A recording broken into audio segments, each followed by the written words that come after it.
Good morning, student. Now, today's video lecture we discuss about the types of trees. Okay. The first one is general tree. A general tree is a tree where each node may have zero or more children. Okay. So the general tree are used to model applications such as file system in computer.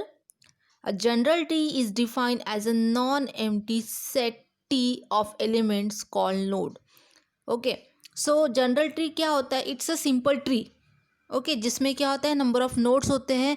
We can say that जिसमें root node हो सकता है, parent node, child node. So simple जो tree होता है general tree, ठीक है, हर एक लेवल में, जैसे 0 level, 1 level, 2 level. So according to that यहाँ पे क्या होता है, सिंपली नंबर ऑफ नोड्स होते हैं that represent in the particular tree is nothing but the general tree.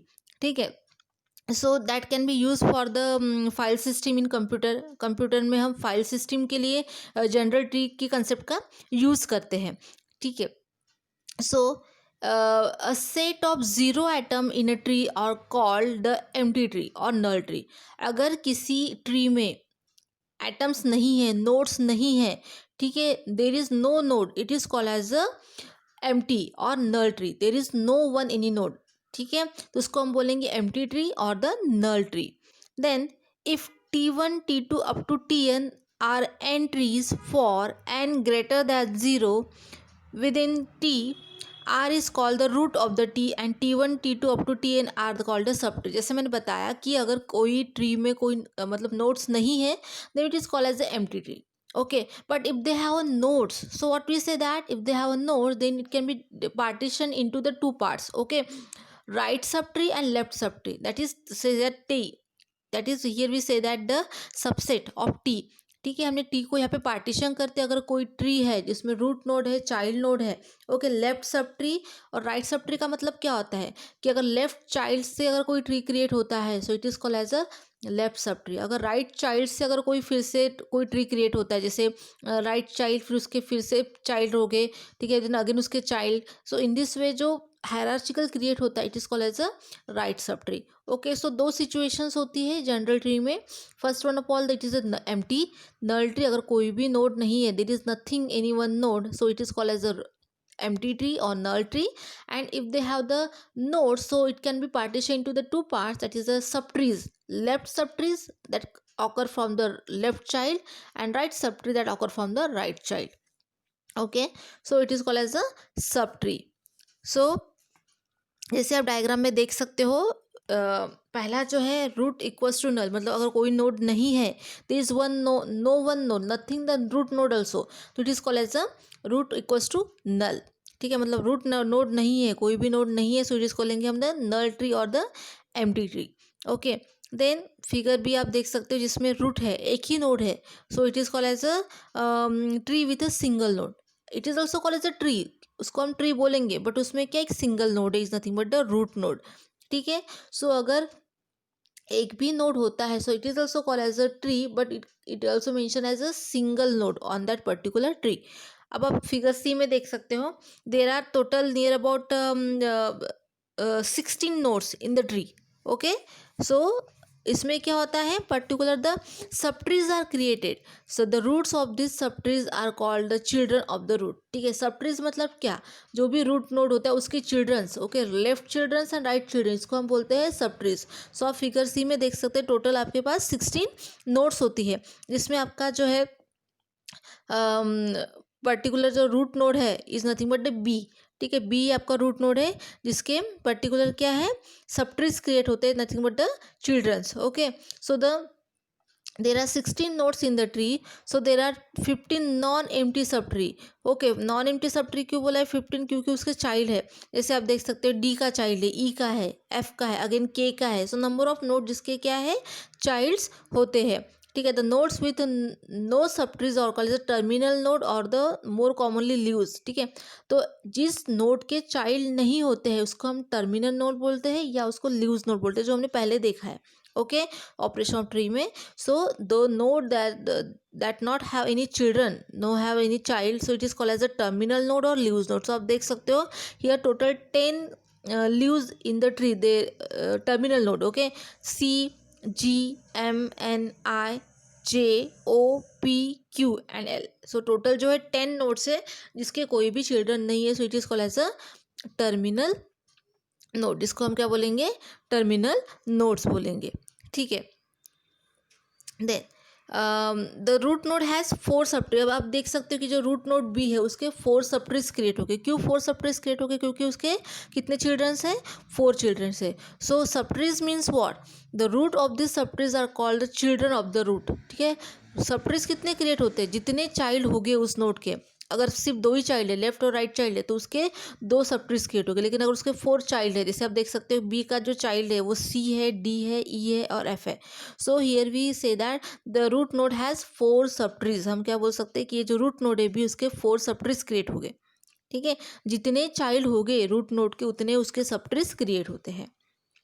Then the advantage of the relationship between a parent and its children, we commonly say that directed age or simply the edge. ठीक है. अब यहाँ पे देख सकते हो जो हमने यहाँ पे जो ट्री क्रिएट किया है 16 नोट्स का, तो वो it is a directed tree, directed edges, क्योंकि यहाँ पे डायरेक्शन रिप्रेजेंट कर रहा है. ठीक है. कि B is connected to C, B to arrow C जा रहा है, बी टू एरो डी जा रहा है, so it is a directed edge. ठीक है. इसको हम बोल सकते हैं सिंपली एज और the directed edge. Extend from parent to children, जो पेरेंट टू चिल्ड्रन एक्सटेंड हो रहा है. ठीक है. The edge connect a root within the root with is subtree. ठीक है. तो ये जो एरो जो क्रिएट हो रहा है, जो डायरेक्शन है वो पेरेंट टू चिल्ड्रन हो रहा है, then again parent to children, that is root node to that children. Okay. And then if the children has a parent then again it create directed edge from that particular children. यानी parent से ही children तक क्या हो रहा है? Particular direction show हो रही है. फिर वो इधर वो रूट नोड हो या पर्टिकुलर उसके चाइल्ड हो. ठीक है. जैसे B, D is a parent है किसका? सी, जी का. तो D to G arrow direction show कर रहा है या डायरेक्टेड एज क्रिएट हो रही है. अगर B is the parent of the D है तो B to D arrow show हो रहा है या डायरेक्शन शो हो रही है. उसी तरह से D is the parent of G है तो एरो जो होगा, डायरेक्शन जो शो होगी वो डी टू जी होगी. इस तरह से पेरेंट टू चिल्ड्रन यहाँ पे हम डायरेक्टेड एज को मेंशन करते हैं. सो this is nothing but a simple general tree. Okay. Now here we discuss about the binary tree. Okay. So a binary tree is a tree where every node can have maximum 2 children is called as a binary tree. This is the important definitions of the binary tree. At most 2 children होने चाहिए अगर किसी tree में. ठीक है. at most, at maximum, minimum 1 भी चलेगा, minimum 1 भी चलेगा, लेकिन एट मैक्स 2 चिल्ड्रन होने चाहिए, मैक्सिमम 2 से ज़्यादा नहीं होने चाहिए. So it is called as a binary tree. So a binary tree is a tree where every node can have maximum of 2 children. maximum 2 children होने चाहिए हर एक नोड को, मिनिमम 1 भी चलेगा. So it is called as a binary tree. A binary tree is a special type of tree where one of these node is designed as a root node and remaining nodes are partitioned into subtrees of the root node called as a left subtree and right subtree. जो मैंने अभी आपको बताया, इसमें एक root node होता है जो मेन नोड होता है, इसको हम बोलते हैं ग्रैंड पेरेंट. ओके. सो वो नोड रहेगा, तो उसके तो नंबर ऑफ चिल्ड्रंस रहेंगे, उसके थ्रू हम क्या बोल सकते हैं? पर्टिकुलर द लेफ्ट सबट्री और राइट सबट्री क्रिएट होता है. जैसे मैंने बताया कि बाइनरी ट्री में एट मैक्सिमम 2 ही चिल्ड्रन होने चाहिए, 2 से ज़्यादा नहीं होने चाहिए. तो कितने सबट्रीज क्रिएट हो गए? 2 सबट्रीज क्रिएट हो गए. एक होगा लेफ्ट सबट्री जो लेफ्ट चिल्ड्रन को रिप्रेजेंट करेगा, एक होगा राइट सबट्री जो राइट चिल्ड्रन को रिप्रेजेंट करता है. ठीक है. Then the non-empty left subtree and the right subtree are also binary tree. Of course. Okay. अगर किसी नॉन एम्प्टी, ठीक है, अगर एम्प्टी नहीं है left subtree, okay, so and right subtree भी अगर एम्प्टी नहीं है, मतलब not a terminal nodes, it is also called as a binary tree. Okay. The non empty left subtree and the right subtree are also binary tree. ठीक है. Empty नहीं होना चाहिए लेफ्ट सबट्री और राइट सबट्री, तो उसको हम बोलेंगे binary tree. So unlike general tree, each node in the binary tree is restricted to have at most 2 child. Okay. जैसे आपने देखा था जनरल ट्री में ऐसा कोई रिस्ट्रिक्शन नहीं था कि 2 ही चाइल्ड होने चाहिए. ठीक है. सो जैसे आपने देखा था बाइनरी ट्री जनरल ट्री में कि आप ये जो नोड है बी, उसके कितने चाइल्ड है? 4 चाइल्ड है. बट आप यहाँ पे देख सकते हो बाइनरी ट्री में कि यहाँ पे कितने रूट नोड के कितने चिल्ड्रन है? 2 चिल्ड्रन है. सो इसमें रिस्ट्रिक्शन है कि आपके एट मैक्सिमम 2 चिल्ड्रंस होने चाहिए. ठीक है. अब binary tree has a degree 2, मतलब इसका बोलेंगे डिग्री 2 होता है जिसमें 2 चिल्ड्रन होने चाहिए at max. each node that has at most two children, we consider the order of the children significant in binary tree. Hence each child node is either left node or right node. Okay, अब इसका मतलब क्या होता है कि वो child left होगा या राइट होगा. सो अकॉर्डिंग टू दैट उसको हम क्या करते हैं, कुछ डेटा प्रोवाइड करते हैं, कुछ सीक्वेंस नंबर होता है. अकॉर्डिंग टू दैट हम आइडेंटिफाई करते हैं कि वो लेफ्ट चाइल्ड होगा या राइट चाइल्ड होगा. अब ये देखेंगे आगे कैसे होता है. ठीक है, बट इसमें ये ध्यान में रखना है कि एट मैक्स दो चिल्ड्रन होते हैं. ओके, रूट नोड होता है. और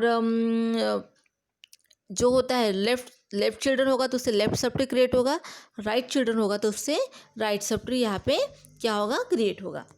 then here also say that a binary tree may be define as a binary tree is a empty tree. अगर इसमें एक सिंपल रूट नोड भी रहता है, क्योंकि मैंने क्या बताया है कि एट मैक्स टू चिल्ड्रन होने चाहिए बट मिनिमम वन भी चलता है. सो सिंपल अगर रूट नोड भी है तो it is also called as a binary tree. A binary tree consist of a node called root. ठीक है, एक रूट नोड भी होता है तो उसको भी हम बाइनरी ट्री बोलेंगे, क्योंकि उसने बोला है कि एट मैक्स टू है लेकिन मिनिमम वन भी चलेगा. Okay, then a left sub tree and right सब tree both which are binary tree. Once again left sub tree, अगर लेफ्ट सब ट्री है सिंपली लेफ्ट सब ट्री ही है. Okay, और सिंपली राइट सब tree है तो उसको भी हम बाइनरी ट्री बोलेंगे. ऐसा ज़रूरी नहीं है कि बाइनरी ट्री में रूट नोड ही होना है, रूट नोड के साथ लेफ्ट सब ट्री भी होना चाहिए, राइट सब ट्री, ऐसा बिल्कुल भी नहीं है. अगर सिंपली लेफ्ट सब ट्री भी होते, जैसे मैंने बताया था स्क्यूड बाइनरी ट्री बताया था मैंने. सिंपली अगर लेफ्ट सब ट्रीज भी है ओनली, ओके, तो भी it is called as the binary tree. और सिंपल राइट सब ट्री भी है, उसको भी हम बाइनरी ट्री बोल सकते हैं. जैसे यहाँ पे डायग्राम में देख सकते हैं कि एक्स और वाई ये लेफ्ट सब ट्री है, एक्स और जेड ये राइट सब ट्री है. It is also called as a binary tree. जैसे आप देख सकते हो डायग्राम में X it a root node जिसके दो चिल्ड्रन है वाई और जेड. देन वाई अगेन उसके क्या है, पर्टिकुलर लेफ्ट चिल्ड्रन है ए. ठीक है, उसके फिर से दो चिल्ड्रन है बी और सी. तो it is also called as a binary tree. ठीक है, बस कंडीशन एक ही है कि उसमें एट मैक्स दो ही चिल्ड्रन होने चाहिए हर एक नोड को. मिनिमम वन भी चलेगा लेकिन उससे ज़्यादा नहीं होना चाहिए. अगर सिंपली लेफ्ट सब ट्री है तो भी चलेगा, राइट सब ट्री तो भी चलेगा, सिंपल रूट नोड है तो भी यहाँ पे it is also called as a binary tree. Okay, ना next one is the binary search tree. Okay, वो क्या था, सिंपल बाइनरी ट्री था, अब ये बाइनरी सर्च ट्री है. So a binary search tree is a binary tree that is either empty और in which every node contains a key data information are satisfy the following condition. अब यहाँ पे देखो binary search tree में क्या होता है कि हर एक नोड जो होता है contains the key is nothing but the data और it is also called as a information. हर एक नोड के अंदर एक इन्फॉर्मेशन मेंटेन होती है, एक डेटा होता है जिसको हम बोलते हैं की. ओके, वो एम्प्टी भी हो सकता है और in which every node contains the data. ठीक है, सो अब यहाँ पे देखो the key in the left child of a node is less than the key in the parents node. इसका मतलब क्या होता है कि जो भी पेरेंट्स नोड्स का डेटा होगा, ठीक है, वो ग्रेटर होना चाहिए उसके लेफ्ट चिल्ड्रन से. अगर कोई डेटा जैसे आप देख सकते हो 10 इज लेस दैन 25, अगर 10 चाइल्ड नोड पेरेंट्स से छोटा है so it is called as the left children. Okay, 10 is less than 25, that's why 10th node is the left children of the 25 node. ठीक है, then the key in the right child of a node is greater than the key its parent node. ठीक है, right child जो भी रहेगा उसकी जो भी की एलिमेंट्स रहेगी, डेटा रहेगा, वो हमेशा पेरेंट्स नोड से बड़ा रहेगा. तो इस बेसिस पे हम क्या कर सकते हैं, लेफ्ट और राइट चिल्ड्रन को आइडेंटिफाई कर सकते हैं. जैसे मैंने बताया था ना कि हम कैसे आइडेंटिफाई करेंगे कि लेफ्ट चाइल्ड है या राइट चाइल्ड है, अकॉर्डिंग टू देयर की, अकॉर्डिंग टू देयर डेटा. अगर किसी नोड का, अगर किसी चाइल्ड का इंफॉर्मेशंस या की less than the parent node it is called as the left children. अगर किसी नोड का इंफॉर्मेशन ग्रेटर है, की एलिमेंट्स ग्रेटर है than the parent, it is called as the right children of that particular node. इस तरह से हम लेफ्ट और राइट चिल्ड्रन को आइडेंटिफाई कर सकते हैं. Okay, so the definition ensures that no two entries in a binary search tree can have equal keys. It also important that कोई भी नोड, दो नोड की वैल्यू सेम नहीं रहेगी, आइदर तो वो छोटी रहेगी या बड़ी रहेगी, लेकिन इक्वल नहीं हो सकती.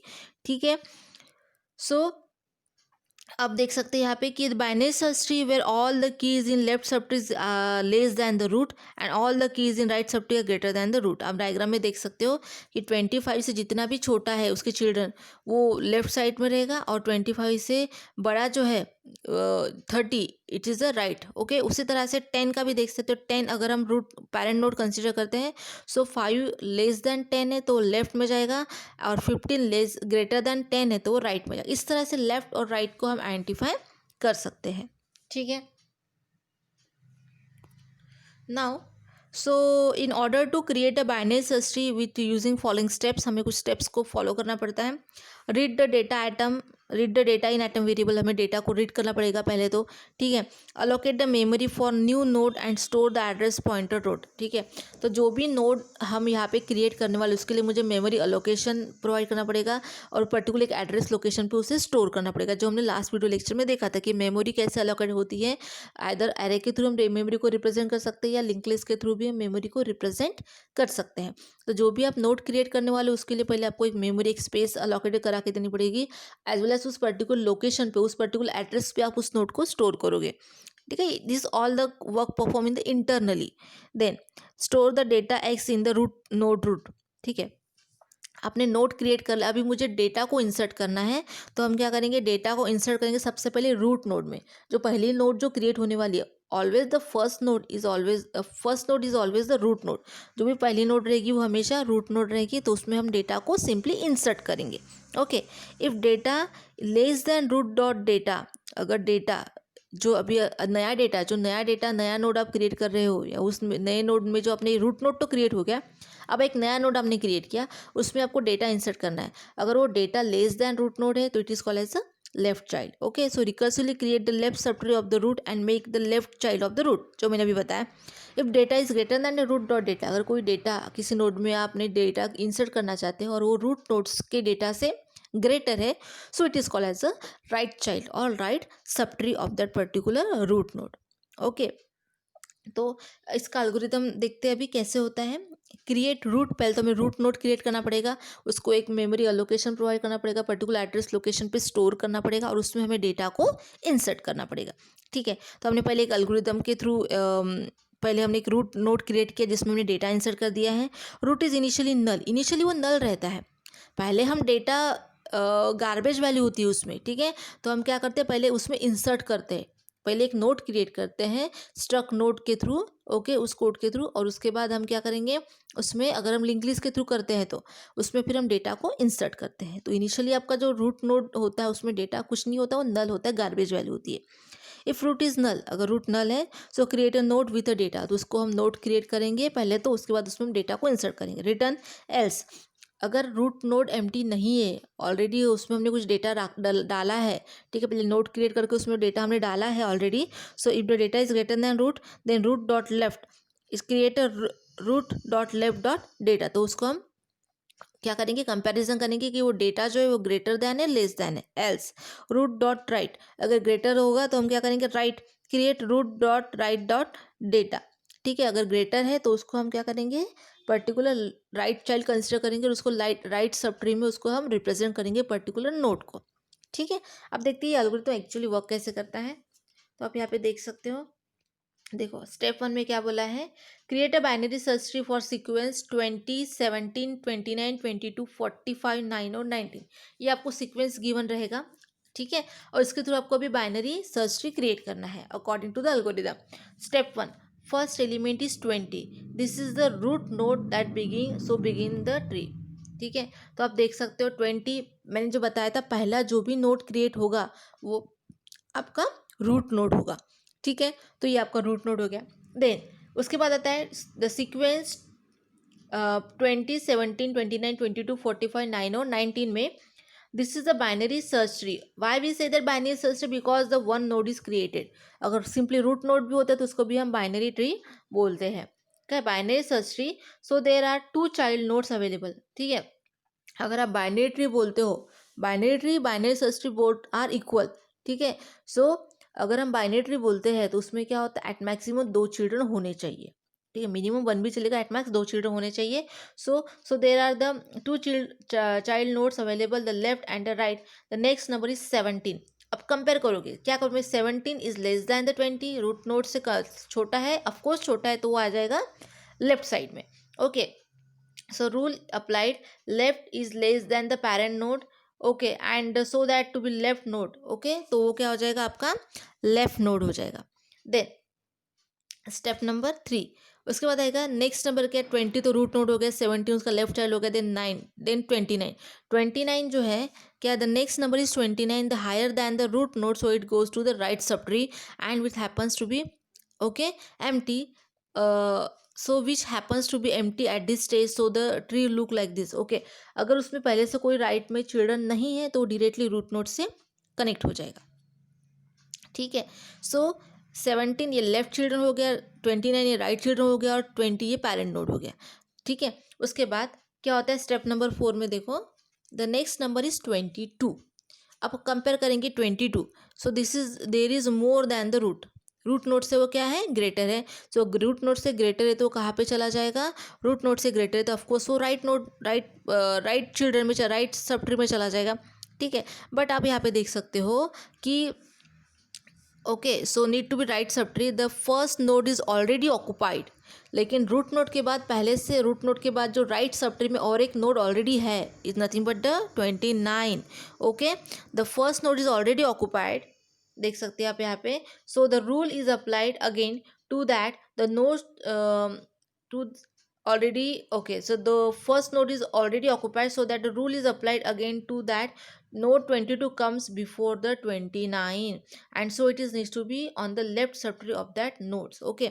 तो अभी हमने यहाँ पे इसका मतलब क्या होता है कि ऑलरेडी राइट सबट्री में 29 ये नोड है, तो अभी हम 29 के साथ उसको कंपेयर करेंगे। अगर उसमें 29 ये नोड नहीं होता तो हम डायरेक्टली रूट नोड के साथ उसको डायरेक्टली रूट नोड को उसको हम ज्वाइन कर देते या अटैच कर देते, ठीक है। बट उसमें राइट साइड में ऑलरेडी एक नोड है 29, तो अभी हम 22 जो हमने नया नोड हमने राइट साइड में इंसर्ट किया है उसको कंपेयर करेंगे 29 के साथ, तो हमें पता चलेगा कि 22 इज़ लेस दैन द 29, तो 22 ये लेफ्ट चिल्ड्रन बनेगा 29 का।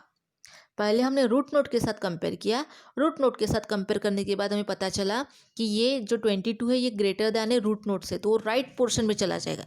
राइट सबट्री में जाने के बाद हमें फिर से वहाँ पे एक ऑलरेडी एक नोड ऑक्यूपाइड थी स्पेस, ऑलरेडी वहाँ पे एक नोड था 29, तो अब हम क्या करेंगे 29 ऑलरेडी उसमें है, तो अभी हम 22 जो नया नोड है उसको हम कंपेयर करेंगे 29 के साथ कि 22 इज़ ग्रेटर दैन 29 और लेस दैन 29, तो हमें पता चला कि 22 is less then 29, so that's why it occupy the left position of the particular 29 node. 29 node जो पेरेंट नोड है उसके लेफ्ट पोजीशन में 22 को हम यहाँ पे रिप्रेजेंट करेंगे या बोलेंगे 22 is the left child of the particular parent node 29, ठीक है। तो इस तरह से कंपेरिजन होता है, पहले रूट के साथ कंपेयर करो, उसके बाद रूट के साथ करने के बाद राइट साइड में अगर कोई ऑलरेडी नोड है तो उसके साथ कंपेयर करो, और कंपेयर करने के बाद चेक करो कि वो राइट पोर्शन में जाएगा या लेफ्ट पोर्शन में जाएगा, ठीक है। उसके बाद आता है पर्टिकुलर 45, ओके, तो the next number is 45, there is more than the root, of course पहले रूट के साथ कंपेरिजन होता है तो 45 ये रूट से बड़ा है, then more than the first right node जो रहेगा 29, ठीक है। उसके बाद हम किसके कंपेयर करेंगे, उसके बाद हम कंपेयर करेंगे 29 के साथ, ठीक है। तो 29 से भी बड़ा है तो वो कहाँ पे चला जाएगा, राइट साइड में चला जाएगा, ओके। देन उसके बाद आएगा number 9, so the next number is 9 which is less than the root, वो रूट नोड से छोटा है तो ऑफकोर्स वो कहाँ पे चला जाएगा, लेफ्ट पोर्शन में लेफ्ट सबट्री में चला जाएगा। सो पहले से ही लेफ्ट साइड में एक नोड ऑलरेडी है इज़ नथिंग बट द 17, तो अभी हम 9 को कंपेयर करेंगे 17 के साथ कि 9 इज़ लेस दैन 17 और greater than 17, so here we recognize that 9 is less than 17, तो वो क्या हो जाएगा पेरेंट नोड 70 के लेफ्ट साइड में अटैच हो जाएगा, ओके। देन उसके बाद आएगा 19, अब उसको कंपेयर करेंगे हम रूट नोड के साथ, so the number is 19 which is less than the root node से वो क्या है छोटा है, तो ऑब्वियसली वो कहाँ पे आ जाएगा, लेफ्ट सबट्री में आएगा, लेकिन लेफ्ट सबट्री में ऑलरेडी पहले कौन सा नोड है 17 है, ओके। तो हम पहले उसके साथ कंपेयर करेंगे 17 के साथ, okay. So it is left subtree it is greater than the occupied 17 node, so it is place at the right subtree like this, okay. So 17 के साथ कंपेयर करने के बाद पता चलेगा कि 19 जो है वो 17 से बड़ा है तो उसके राइट पोर्शन में आ जाएगा, यानी 19 is the right child of the parent node 17। तो इस तरह से हम कंपैरिजन करते हुए हर एक नोड को उसको प्रॉपर पोजीशन में ऑक्यूपाई करते हैं। और यहाँ पे देख सकते हो रूट नोड के क्या होते हैं, यहाँ पे एट मैक्सिमम 2 ही चाइल्ड होने चाहिए, हर एक नोड के एटलीस्ट 2 चिल्ड्रन होने चाहिए, या एक भी चलेगा या नहीं रहा तो भी चलेगा, ठीक। ठीक है। अगर टर्मिनल नोड है तो क्या रहेगा, उसमें चिल्ड्रन नहीं रहेगा तो भी चल सकता है, बट मैक्सिमम कितने होने चाहिए, मैक्सिमम 2 ही होने चाहिए, 2 से ज़्यादा नहीं होने चाहिए, ये इसका रूल है, ठीक है। 1 भी चलेगा अगर किसी नोड को चिल्ड्रन ही नहीं है तो हम वो तो ऑब्वियसली वो चलता ही है, क्योंकि it is called as a terminal node और leaves node, okay. But at max 2 children होने ही चाहिए, ठीक है। 2 से ज़्यादा बिल्कुल भी नहीं चलता है यहाँ पे इन द बाइनरी सर्च ट्री में। तो आप देख सकते हो कि 20 को 2 चिल्ड्रन है, 17 और 29, देन 17 को 2 चिल्ड्रन है, 9 और 19, देन 29 को 2 चिल्ड्रन है, 22 एंड 45, ठीक है। देन 9, 10, 9, 19, 22 और 45 को there is no children because this is a terminal node और लीव्स नोड, ठीक है। तो मिनिमम 1 भी चलेगा, मिनिमम नल भी चलेगा, बट एट मैक्स 2 ही होने चाहिए। सो this is the rules of the binary search tree, okay, or also called as the binary tree. So I hope you understand the types of the tree. Thank you.